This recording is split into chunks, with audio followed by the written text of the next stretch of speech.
영감의 사람 사도 바울이 쓴 로마서의 주제를 한마디로 표현하라고 하면 그것은 의인은 믿음으로 말미암아 산다는 것입니다.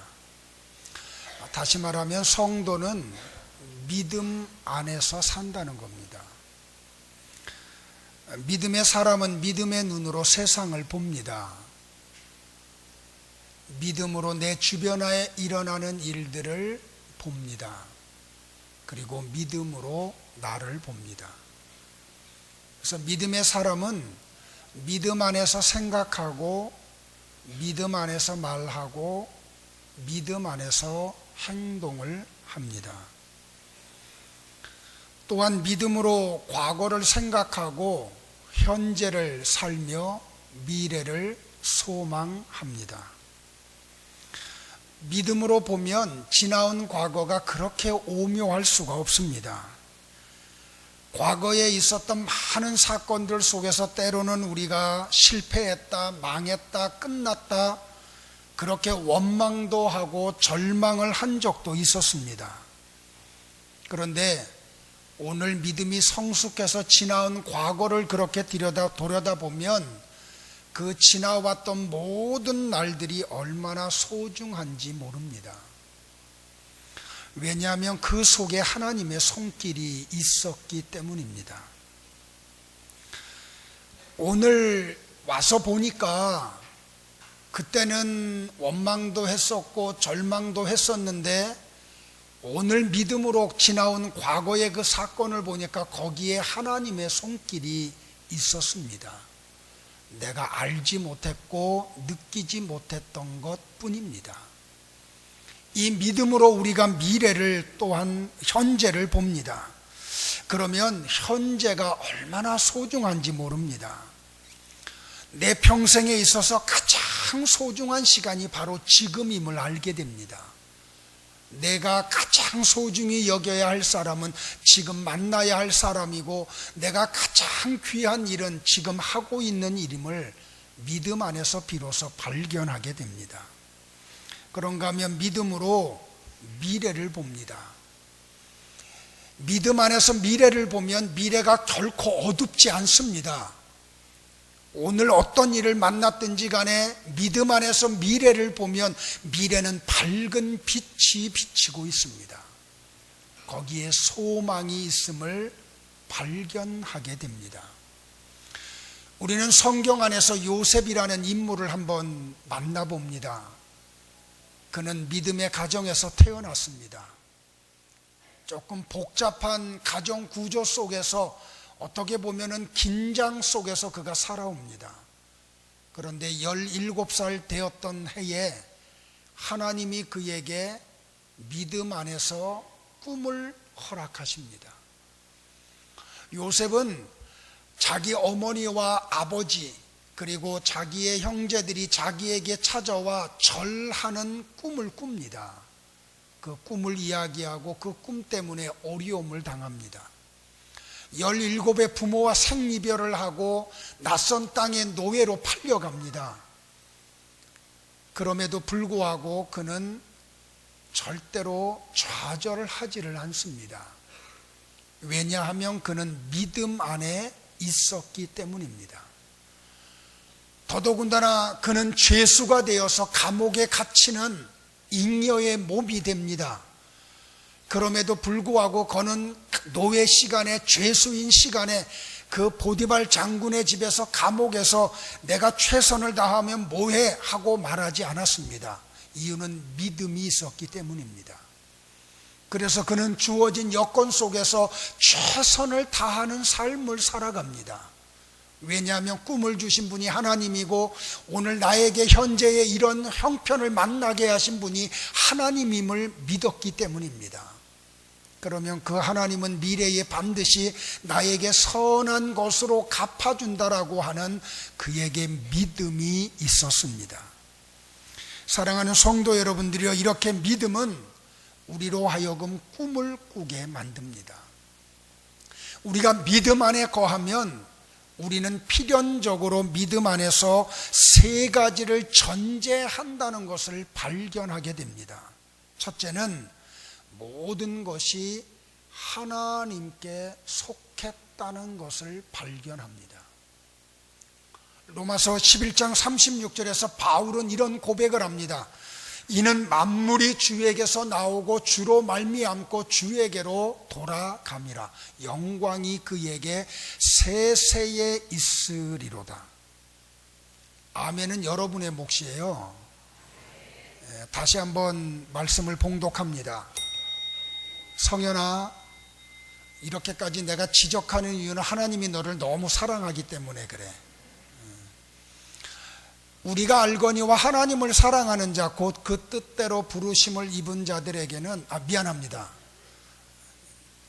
로마서 11장 36절입니다. 이는 만물이 주에게서 나오고 주로 말미암고 주에게로 돌아감이라. 영광이 그에게 세세에 있으리로다. 이걸 정말 믿으십니까, 여러분들? 결국에는 이렇게 놓고 보면은 모든 게 하나님 손에 있습니다. 내 생명도 하나님의 손에 있고 죽음도 하나님의 손에 있고 내 삶의 미래의 모든 화와 복도 하나님의 손에 있습니다. 하나님이 모든 것을 창조하셨습니다. 그분은 창조하고 끝내는 분이 아니라 그것을 친히 다스리시는 분이십니다. 그러니까 믿음의 안에서 보면 우리는 하나님을 떠나서는 살 수 없는 존재들입니다. 그러니까 믿음이 뭐냐면 모든 것이 하나님 안에 있고 하나님의 뜻대로 된다는 걸 인정하는 게 믿음입니다. 두 번째로 모든 것은 하나님의 백성을 구원하기 위함이라는 겁니다. 이런 일도 있고 저런 일도 일어납니다. 어떤 때는 이해할 수 없는 일들이 벌어지기도 합니다. 어떤 경우는 도무지 하나님이 계시면 이럴 수 있을까 하는 일들을 만나기도 합니다. 그런데 그 모든 배경을 통해서 보면 그 속에 하나님이 구원하기 위한 영혼들이 있어서 그 영혼들을 구원하기 위한 하나님의 손길임을 발견하게 됩니다. 전쟁도 그렇습니다, 여러분들. 전쟁이 얼마나 아픔을 가져오는지 몰라요. 전쟁이 얼마나 많은 인생들을 비참한 세계 속으로 가지고 가는지를 몰라요. 그러나 예수 믿는 사람을 그것을 심판이라고 생각하지를 않습니다. 하나님께서 교만한 인간을 꺾어서 구원하시고자 해서 하나님이 때로는 이 땅에 전쟁을 허락하기도 하십니다. 제1차 세계대전이 일어나기 전 기독교로 땅을 뒤덮었던 구라파는 자유주의 신학으로 완전히 도배를 하고 말았습니다. 신학자와 교역자 그리고 교인들이 전부 타락했습니다. 믿음 안에 거하면서도 하나님을 전혀 신앙하지 못하는 세계에 머무르고 말았습니다. 그래서 어떤 사람이 1차 세계대전이 일어나기 전 이런 말을 했습니다. 이대로 나가면 앞으로 50년 내에 성경은 휴지 조각이 되고 말 것이다. 바로 그때에 1차 세계대전이 터졌습니다. 인간의 이성을 신앙보다 앞세웠던 자유주의자들이 이 전쟁의 비참함 앞에 무릎을 꿇고 말았습니다. 그리고 그들의 입에서 이런 위대한 고백이 나옵니다. 오직 하나님, 오직 말씀, 오직 믿음이라고 선포를 하게 됩니다. 다시 복음으로 돌아가는 운동이 전쟁을 통해서 일어났습니다. 그런 거로 사랑하는 성도 여러분들, 큰 사건, 작은 사건 할 것 없이 혹은 개인적으로, 가정적으로, 국가적으로 어떤 일을 만날 때 우리는 이렇게 믿어야 됩니다. 이 속에 하나님이 창세전에 구원하기로 작정된 사람이 있고 이 사건을 통해서 그들을 구원하기 위한 하나님의 손길이라고 말입니다. 바로 이렇게 구원관을 가지고 세계관을 보는 사람들, 그 사람들이야말로 바로 믿음 안에 거하고 있는 사람들입니다. 믿음의 사람은 세 번째로 모든 것이 하나님의 사랑이라고 확신하는 사람들입니다. 히브리서 기자는 히브리서 12장 5절로부터 13절에 이르기까지 장황하게 하나님이 우리를 사랑한다라고 하는 걸 설명을 해 주십니다. 제가 오늘 쉬운 성경으로 여러분과 같이 좀 나누기 위해서 가지고 왔습니다. 한번 우리 좀 긴 성경이지만 같이 한 목소리로 합독을 하겠습니다. 내용을 좀 묵상하면서 합독하기를 바랍니다. 같이 봅니다. 시작.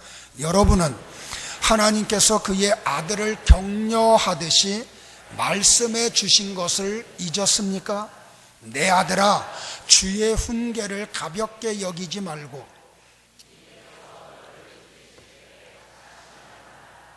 주님께서는 사랑하는 자에게 벌을 주시고 그의 아들로 받아들인 자들을 채찍질 하신다. 따라서 여러분이 받는 고난을 아버지의 훈계로 알고 견디십시오. 하나님께서는 아버지가 자기 아들에게 벌 주듯이 여러분을 대하시는 것입니다. 아들을 훈계하지 않는 아버지는 어디에도 없습니다. 아들이면 훈계를 받게 마련입니다. 만일 여러분에게 아무 훈계가 없다면 여러분은 사생아이며 참 아들이 아닙니다. 우리는 이 땅에서 모두 육체의 아버지가 있습니다. 그 아버지가 우리를 훈계한다 해도 공경하는데 하물며 영의 아버지의 훈계를 받아들여야 하는 것은 말할 필요도 없지 않습니까? 그렇게 할 때 우리는 생명을 받게 되는 것입니다. 이 땅에서의 아버지는 그들이 가장 좋다고 생각하는 대로 우리를 벌하십니다. 그러나 하나님께서는 우리가 그분의 거룩하심을 담게 하기 위해 벌하십니다. 훈계를 받는 바로 그때에는 즐거움이 없고 고통스럽습니다. 그러나 그의 그 훈계 때문에 더 나은 사람이 된다면 우리에게 평안이 있을 것입니다. 왜냐하면 우리가 올바른 길 안에서 살아가게 되었기 때문입니다. 여러분은 피곤한 손과 연약한 무릎을 강하게 하여 일어나십시오. 아멘. 그러니까 믿음 안에 들어오지 못할 때는 어려움을 만나면 하나님이 나를 사랑하지 않나 보다 하고 생각을 합니다. 이해할 수 없는 일들을 우리가 만나면 믿음 바깥에 있을 때는 어떻게 하나님이 계시면 이런 일이 있을 수 있어 하고 우리가 하나님 없다고까지 말을 합니다. 그런데 믿음 안에 들어와서 보면 그게 다 나를 사랑하는 하나님의 손길임을 발견하게 됩니다. 제가 목회를 하면서요, 새벽 예배하고 관계없는 신앙생활을 하는 분들이 계세요. 1년 365일 새벽 예배 한 번도 안 와. 그런데 그런 분이 어느 날 갑자기 새벽 예배에 와요. 그러면 제가 그때 속으로 이렇게 고백을 해요. 하나님, 한 건 하셨군요. 우리가 우리 힘으로 무엇인가 할 수 있을 때는 하나님 앞에 나오지 않아요. 근데 내가 발버둥을 쳐도 내 주변에 있는 사람들이 총동원해서 나를 도와줘도 안 되는 일을 딱 만나면 그때 하나님 앞에 나와요. 그러니까 여러분이 믿음 생활을 하면서 온전한 주일 성수를 하지 못하고 온전한 11조 생활을 못하고 온전한 예배 생활을 못함에도 불구하고 삶의 현장에서 아무런 변화가 없으면 사실 땅을 쳐야 돼요. 근본적인 구원의 문제를 스스로 점검을 해야 돼요. 하나님이 구원한 하나님의 자녀된 성도는 조금만 흐트러지면 하나님이 곧바로 사인을 줘요. 왜? 하나님과의 관계가 무너지면 안 되니까. 그래서 어떻게 보면은 그래서 고난이 축복일 수가 있다는 거예요. 시편 기자는 시편 119편 71절에서 이런 고백을 해요. 고난당한 것이 내게 유익이라. 이로 인하여 내가 주의 율례를 배우게 되었나이다. 일부 예배를 끝나고 우리 새가족 공부를 오늘 제가 맡는 타임이었거든요. 근데 한 새가족이 오래전에 좀 몸에 불편함을 겪어서 이렇게 왼쪽을 다 못 써요. 그래서 공부가 끝났는데 하나님이 좀 그분하고 이렇게 시간을 좀 갖게 하세요. 그래서 이렇게 손을 제가 감싸고 기도하면서 한 20여 분을 같이 보냈어요. 그래서 제가 짓궂게 이런 질문을 했어. 집사님, 성경 얼마나 보세요? 그랬더니 집사님이 이런 고백을 해. 예, 목사님, 작년까지는요 나를 위해서 이 불편한 몸을 가지고도 시간을 많이 썼는데 올해부터는 성경을 많이 봐요. 그래서 얼마 전까지 성경을 올해 들어와서 1독을 했대요. 그리고 지금 2독째 하는데 여호수아서까지 보고 있대요. 제가 이런 고백을 했어요. 집사님, 그럼 올해 한 3독 하겠네요. 그랬더니 웃어요. 그러니까 고난이 하나님의 말씀으로 끌고 갔다는 거예요. 지금 잠깐 좀 어렵더라도 조금만 인내해 보세요. 곧 이 모든 것이 하나님의 사랑임을 깨닫게 될 거예요. 이런 믿음의 세계에 도달하게 되면 우리는 새로운 세계가 보이기 시작을 해요. 그야말로 새 하늘과 새 땅이 보여요. 그 영역의 삶 속으로 들어가고 말아요. 여러분들, 오늘 이 믿음으로 본문을 다시 한번 묵상할까요? 다 같이 한번 볼게요. 시작. 우리가 알거니와 하나님을 사랑하는 자 곧 그의 뜻대로 부르심을 입은 자들에게는 모든 것이 합력하여 선을 이루느니라. 자, 믿음으로 이 본문을 다시 한번 오늘 보니까 하나님이 여러분 한 분 한 분을 향해서 지금 뭐라고 말씀하고 계시나요? 하나님이 이렇게 말씀하고 있어요. 내가 너를 내 자녀 삼았기 때문에 너는 잘 될 거야. 이 말씀 지금 하고 계신 거예요. 믿으십니까, 여러분들? 과거에 어떻게 살았든지 그거와 관계없이, 오늘 어떤 형편에 놓여 있든지 그거와 관계없이 하나님이 바울을 통해서 우리에게 주는 오늘의 메시지가 뭐냐면, 야, 네 미래는 반드시 잘 될 거야. 이거 메시지 주고 있어요. 자, 이 마음을 가지고 나만 잘 되면 안 되잖아요, 그죠? 옆에 있는 분들, 앞에 뒤에 있는 분들도 잘 돼야 되니까 한번 서로 축복을 해요. 성도님은 잘 될 수밖에 없습니다.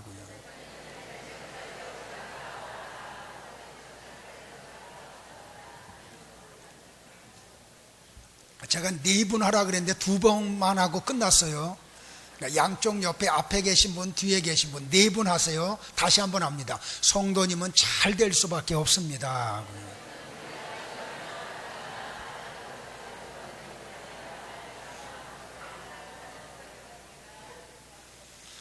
자, 오늘 이 본문에서 보면 2가지 제가 묵상하려고 하는데, 하나는 뭐냐면 모든 것이 합력하여 선을 이룬다는 뜻이 뭐냐는 거예요. 이 헬라어 원문을 보면 무슨 뜻이냐면 하나님이 선의 세계에 들어가도록 도와주신다, 그 뜻이에요. 그러니까 하나님이 나를 주장하셔서 모든 것이 합해서 선이 이루어지도록 우리를 이끌어 가신다는 거예요. 로이드 존스 목사님이 이런 말씀을 했어요. 사람의 가장 큰 고통은 하나님을 모르는 것이다. 사람이 가장 큰 고통을 겪는 것은 하나님을 모르기 때문이래요. 제가 작년 10월 달에 필리핀 단기 선교를 갔다 오고 나서 어깨를 다쳐서 수술을 하고 좀 긴 시간 재활을 했는데 이제는 축도할 때도 좀 편안하게 올라가요. 우리 성도들이 나만 만나면 이런 확인을 해요. 목사님, 요새도 축구하세요? 그 물음 속에는 축구하지 말라는 협박성이 담겨져 있어요.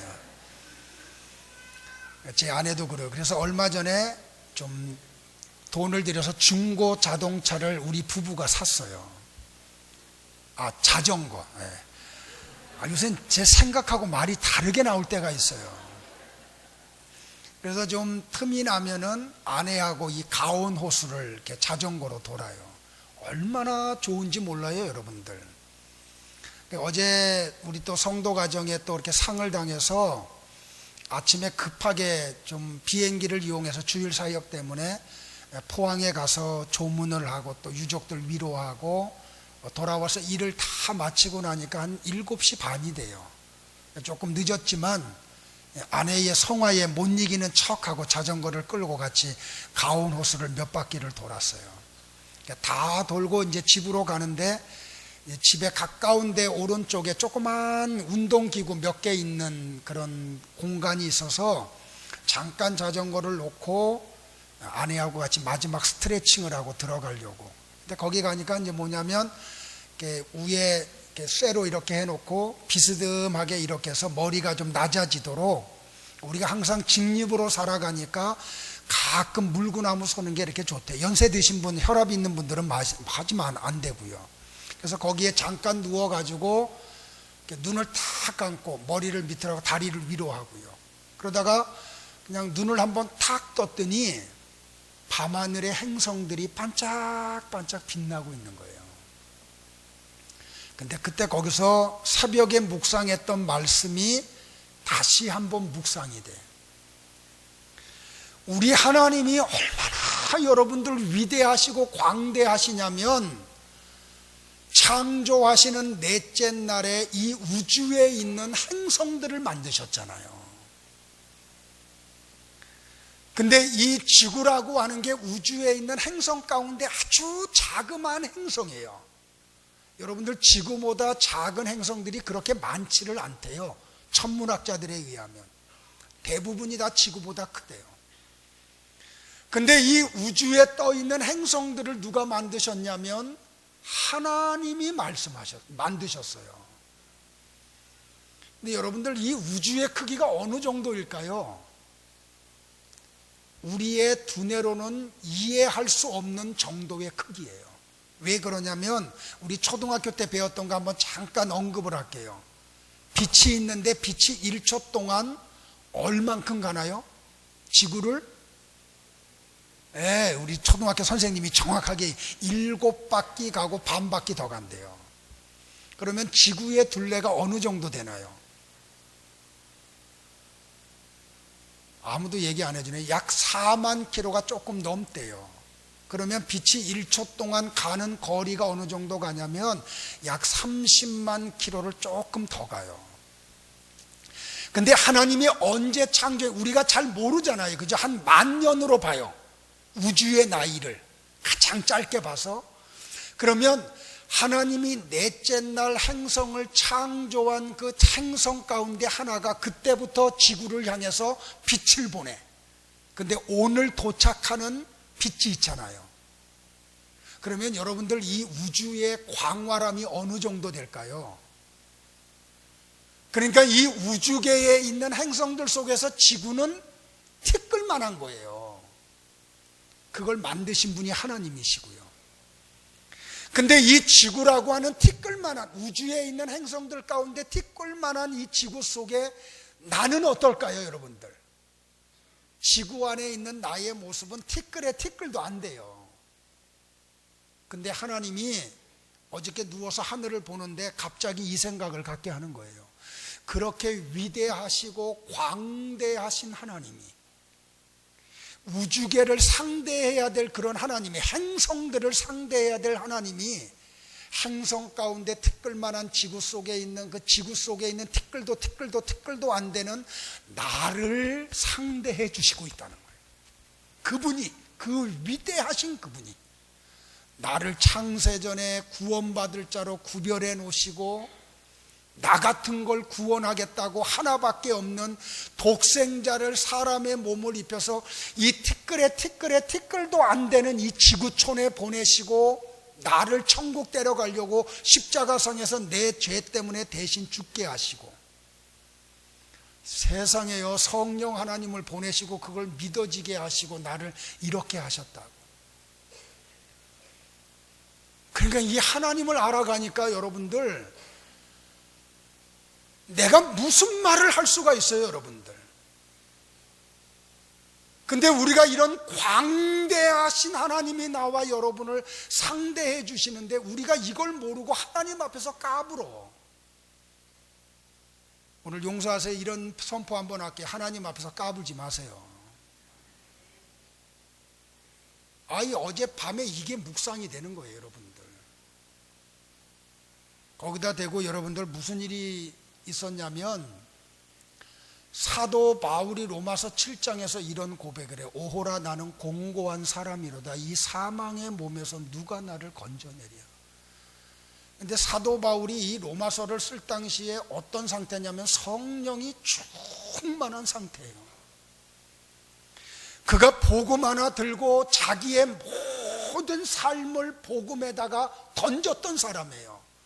복음을 전하다가 매도 맞고 감옥에도 갇히고 죽음의 위험을 몇마나 많이 겪었는지 몰라. 그런데 이런 바울이 이 광대하신 하나님의 세계 속으로 들어가니까 그런 가운데 있는 바울이 고백을 하는 거예요. 오호라, 나는 공고한 사람이로다. 이 사망의 몸에서 나를 누가 건져내랴. 하나님을 알아가니까요. 우리가 하나님을 너무 모르기 때문에 함부로 말하고 함부로 행동하고 우리 멋대로 신앙생활 하는 거예요. 그러니까 로이드 존스 목사님이 위대한 설교자잖아요. 그런 고백을 하는 거야. 인간 가운데 가장 큰 고통은 하나님을 알지 못하는 거다. 하나님을 알아가시기를 주의 이름으로 축복을 합니다. 그러니까 하나님은 모든 것을 선으로 만드시는 분이에요. 그러니까 유대인들 가운데 내려오는 한 이야기가 있어요. 어떤 랍비가 여행을 하는데 나귀 새끼에다가 짐을 싣고 여행을 하는 거예요. 그러니까 여행을 하는데 좀 그날은 가야 할 거리가 멀어가지고 마을에 도착했는데 너무 늦은 시간에 도착을 했어요. 그래서 마을 가운데 어디 기거할 데가 없어요.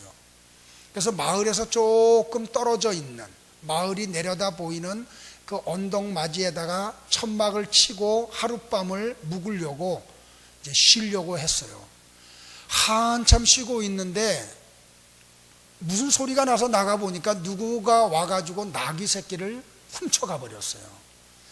그때 이 랍비가 무슨 생각을 했는고 하니, 하나님께서 어련히 알아서 하실까. 그리고 등잔불을 켜놓고 성경을 이렇게 묵상을 하는데 갑자기 그 텐트에 그 벌어진 틈으로 바람이 불더니 바람이 얼마나 셌든지 등잔불을 떨어뜨려 가지고 기름을 다 쏟아 가지고 더 이상 불을 켤 수 없게 만들었어요. 그때도 이 랍비가 이런 고백을 해요. 하나님이 살아계신데 어련히 알아서 하실까. 그리고 잠을 자는데 한참 자는데 또 무슨 소리가 나서 가보니까 닭 한 마리 가지고 있었는데 총 재산이 그거 한 마리인데 도둑놈이 와서 닭 한 마리까지 가지고 갔어요. 이때 랍비가 또 이야기해요. 하나님이 살아계신데 어련히 알아서 하실까. 하룻밤을 아무 근심 없이 편안하게 잤어요. 근데 그 다음날 아침에 일어나 보니까 잠자리를 얻지 못했던 마을 전체가 아주 그냥 쑥대밭이 돼버리고 말해. 마을 사람들이 다 죽었어. 간밤에 도적대가 쳐들어와가지고 쓸어버린 거예요. 그때 랍비가 고개를 끄덕거리면서 이런 고백을 했대잖아요. 어젯밤에 내가 마을에 있었더라면 나도 분명히 죽었을 것이다. 그리고 나귀가 놀라서 움직였고 그것을 도적이 보았다면 내가 어떤 봉변을 당했을 것인가. 만약에 등불이 켜져 있었어도 내가 죽었을 것이다. 닭이 놀라 꼬끼요하고 울었다면 나도 죽었을 것이다. 하나님께서 이 모든 것을 싹 거두심으로 내 생명을 지켜주셨구나. 그러면 그렇지 하나님이 어련히 알아서 하셨을까. 오늘 여러분이 이 믿음의 세계 속에 들어가기를 주님의 이름으로 축복을 합니다. 어떤 때는 보면 안 되는 것 같은데 지나오면 잘 된 거예요. 어떤 때 보면은 잘 된 것 같은데 지나오고 나니까 안 된 경우가 있어요. 이걸 꼭 잊지 말기를 주의 이름으로 축복을 합니다. 두 번째는 뭐냐면, 그러면 하나님이 누구에게 모든 것을 합력하여 선을 이루게 하시느냐는 거예요. 오늘 본문에 보면 하나님을 사랑하는 자, 곧 그의 뜻대로 부르심을 입은 자, 이 두 문장이요 동의어로 되어 있어요. 다시 말하면 무슨 말이냐면, 하나님의 뜻 안에서 부르심을 입은 사람이 하나님의 사랑을 받고 하나님을 사랑하는 사람으로 변화된다는 거예요. 근데 여러분들 이거 하나하나 생각해 보세요. 하나님이 나를 부르셨어요. 내 자격과 상관없이 하나님이 나를 찾아오시고 하나님이 나를 부르셨어요. 내 의사도 묻지 않으시고 하나님이 나를 찾아오시고 나를 부르셨어요. 내가 먼저 하나님을 찾아간 게 아니에요. 나는 하나님의 존재조차도 인정하지 않았던 상태에 놓여 있는데 하나님이 나를 찾아오시고 나를 불러주셨어요. 그 부름이요 단순한 음성이 아니에요. 그냥 이 공기를 진동하는 소리가 아니었어요. 하나님이 친히 나를 찾아오셨어요. 그러니까 하나님의 부르심 속에 들어갔더니 하나님의 사랑이 그 속에 가득히 들어있어. 그래서 하나님의 사랑 안에 들어간 사람만이 비로소 하나님을 사랑하게 돼요. 여러분들, 하나님의 사랑의 커뮤니케이션에 들어가는 건 특권이에요. 좀 죄송한 표현을 자꾸 해서 죄송한데, 성경 찬송 들고 교회 출입한다고 이 특권 세계 속에 들어가는 게 아니에요. 우리가 그 안에 들어갈 때 하나님이 어떻게 하시냐면 우리에게 모든 것을 합력하여 선을 이루게 하신다는 거예요. 그러니까 오늘 나와 여러분이 이 하나님의 사랑의 커뮤니케이션 속에 들어가기를 주님의 이름으로 축복을 해요. 그러니까 이 속에 딱 들어가면 우리가 이런 선포를 할 수 있는 거야. 나는 잘 될 수밖에 없어. 성도는 잘 될 수밖에 없다. 왜요? 그것이 하나님의 선하신 뜻이기 때문에 그래요. 성도에게 찾아오는 형통은 하나님의 기쁘신 뜻이에요. 성도가 잘 되는 것은 우연의 산물이 아니에요. 인간의 산물도 아니에요. 하나님 자신의 뜻이라는 거예요. 여기 그 뜻은 창세전의 영원한 하나님의 계획을 의미하고 있어요. 다시 말하면 나와 여러분이 미래에 잘 되는 것은 하나님이 창세전에 계획해 놓으신 일이에요. 믿으시기를 주의 이름으로 축복을 해요. 스미드가 이런 말을 해요. 지혜로운 사람은 그가 이루고자 하는 목적을 먼저 결정한다. 건축가는 대건축을 시작하기 전에 설계도를 작성하고 그 건축의 매우 작은 부분까지 세밀하게 설계를 한다. 하나의 기초석이 놓이기 전에 건축가의 머릿속에는 건축물이 완성되어 있다. 사람들은 모두 그렇게 한다. 그들의 활력은 이에 구성된 목적에 따라 나아간다. 하나님도 그렇게 하셨다는 거예요. 나와 여러분을 향한 선한 걸 다 그려놓고 그 세계 속으로 인도해 간다는 거예요. 내일이라고 하는 분도 이런 얘기를 해요. 하나님의 모든 계획은 원인과 결과를 가지고 있다. 말씀을 정리할게요. 정리하기 전에 다시 한번 로마서 8장 28절을 같이 한번 암송하기를 바라요. 자, 이제는 다 할 수 있어요. 그죠? 시작. 우리가 알거니와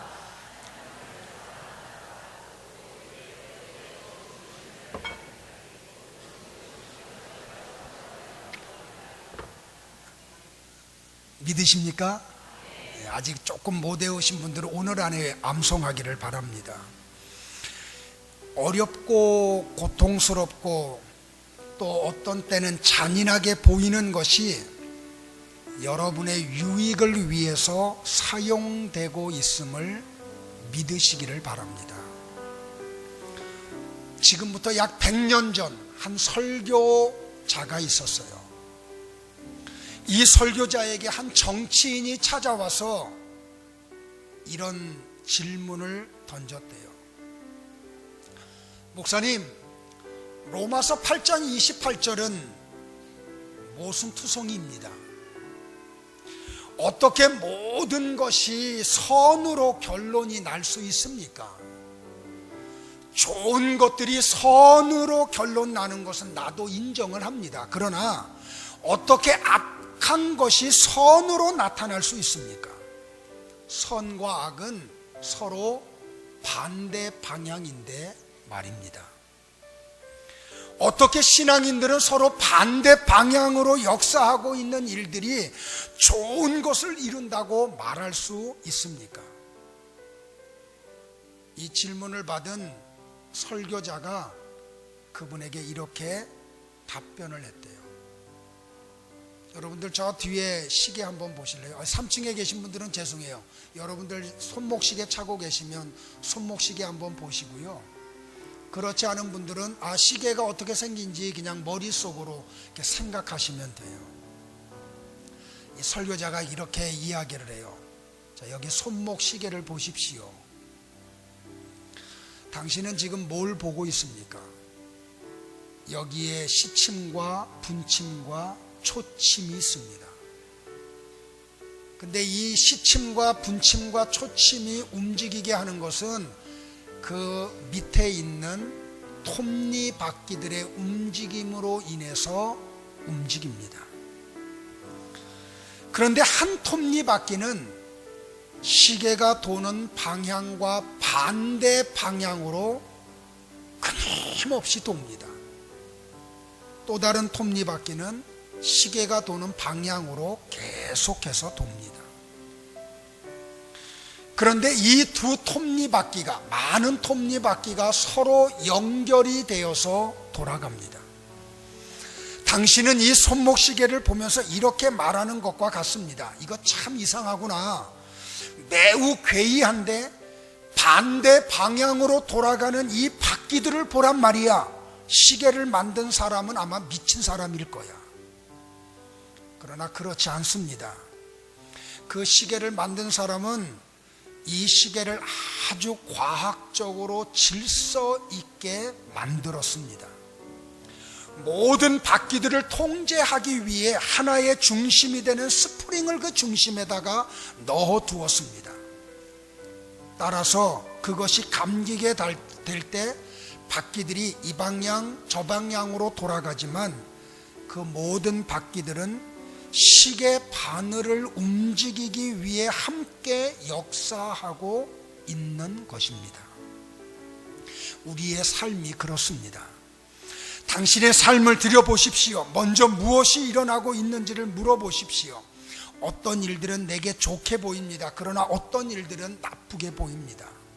그러나 그 모든 것을 계획했던 위대한 시계공을 다시 한번 생각해 보시기 바랍니다.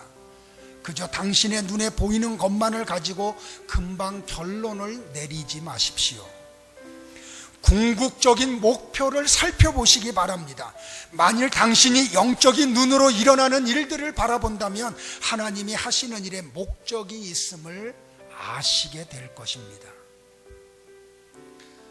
그렇습니다. 사랑하는 성도 여러분들, 우리가 살아가는 인생 속에 낮과 밤이 공존하듯이 추위와 더위가 번갈아 가면서 나타나듯이 선한 일들과 악한 일들을 우리는 인생 속에서 만납니다.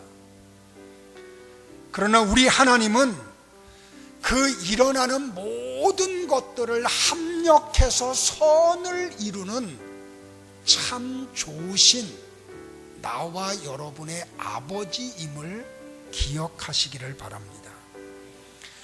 하나님이 모든 것을 계획하셨습니다. 하나님은 당신의 삶의 시계를 감아 놓으셨습니다. 그리고 그 시계가 계속 가도록 하십니다. 하나님은 결국 나와 여러분의 삶을 모든 것이 합력하여 선이 되게 하시는 분이십니다. 현재에 만난 일 때문에 절대로 여러분들 눈물은 흘려도 좌절은 하지 마세요. 슬퍼는 해도 절망하지는 마세요. 지금 만나고 있는 아픔이 미래의 여러분에게 큰 유익으로 다가올 줄로 저는 확신을 합니다. 지금 아프게 했던 것들이 나중에는 선으로 나타날 줄로 저는 확신을 합니다. 그래서 언젠가 미래에 나와 여러분의 입을 통하여 이런 고백을 하게 될 거예요. 그렇군요, 하나님. 이렇게 하시려고, 이런 좋은 것 주시려고, 나를 여기까지 올라오게 하시려고 그때 잠깐 어렵게 하셨고 힘들게 하셨고 눈물 나게 하셨군요. 그렇게 간증하는 우리 모두가 되기를 주의 이름으로 축복을 합니다. 눈을 한번 감겠습니다.